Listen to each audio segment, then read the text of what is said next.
Ça change beaucoup de choses, vous allez voir quand on comprend ça. En peinture, quand on met un coup de pinceau qui est pas exactement comme on voudrait, soit la couleur est pas bonne, le geste est pas bon, on l'a pas placé au bon endroit, ou alors carrément vraiment c'est une erreur, on est en train de gâcher la toile, ça marche pas. Qu'est-ce qui se passe dans notre tête? C'est qu'on le voit ce coup de pinceau.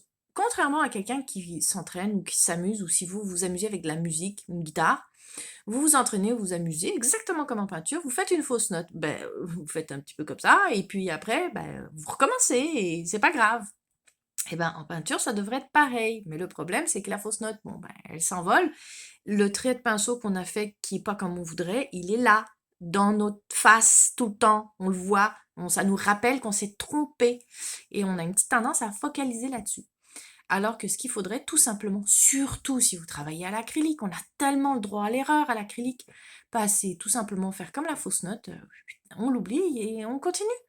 Donc soit on l'enlève, soit on repasse par-dessus, soit mais il faut arrêter de focaliser sur ça en se disant: «Je suis nul, j'ai gâché ma toile». Parce que quand vous faites ça, vous vous tirez vers le bas, vous vous découragez et qu'est-ce que ça fait? Ça fait que votre créativité, votre motivation, votre inspiration, elles s'éteignent complètement.